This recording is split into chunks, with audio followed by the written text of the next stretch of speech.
سیالکوٹ کے جس مکان میں فیض صاحب رہتے تھے اس کے سامنے ایک لڑکی رہتی تھی۔ فیض اس کے عشق میں بھی مبتلا تھے، لیکن ایک دن کالج سے جب واپس گئے تو وہ لڑکی وہاں نہیں تھی۔ آغا ناصر نے اپنی کتاب میں لکھا ہے کہ بہت سال جب فیض مشہور ہو گئے اور واپس اپنے شہر آئے تو وہ لڑکی بھی کہیں سے آئی ہوئی تھی۔ اس کا شوہر بھی فیض سے ملنے کا مشتاق تھا۔ فیض کہتے ہیں کہ میں ان سے ملا تو لڑکی مجھ سے کہتی ہے میرا شوہر کتنا خوبصورت ہے۔ اس موقع پر نظم لکھی گئی تھی جس کا ایک شعر ہے: تو نے دیکھی ہے وہ پیشانی، وہ رخسار، وہ ہونٹ، زندگی جن کے تصور میں لٹا دی ہم نے۔ نوخیز لڑکی کے دف بجانے کی کھنک سے زیادہ مجھے اپنی کتابوں سے غبار جھاڑنے کی آواز خوبصورت لگتی ہے۔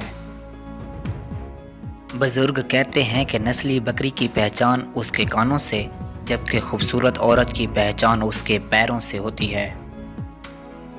عورت اس مرد کی طرف ایسے اٹریکٹ ہوتی ہے جیسے مقناطیس لوہے کی طرف، جو مرد عورت کا خوب دل لبھاتا ہو۔ جہاں پر رقص اور موسیقی نہ ہو وہاں پر انسان کی سوچ دمشق، نفرت، تعصب اور حسد کا شکار ہوتی رہتی ہے۔ منٹو کہتے ہیں اس معاشرے میں سب طوائف ہیں، کوئی خودی کو بیچتا ہے، کوئی ایمان، کوئی روح اور کوئی اپنی ضمیر بیچ رہا ہے۔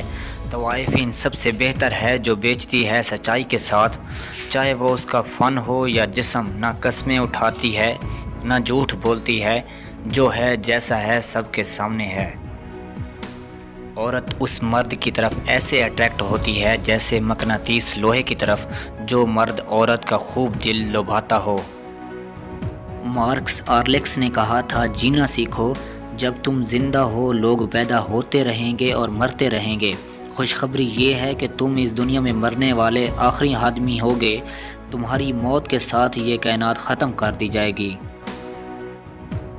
بے خوف ہونے کے لیے با کردار ہونا ضروری ہے۔ محبت کہیں نہ کہیں اپنے ہم خیال پسندیدہ روح کے ساتھ ساری عمر بنا اکتائے ہم کلام ہوتے رہنے کا نام ہے۔ بانو قدسیہ کہتی تھیں کسی کو محبت میں چھوڑنا اس کا قتل کرنے کے برابر ہے، اور آج کل ہر تیسرا شخص قاتل ہے۔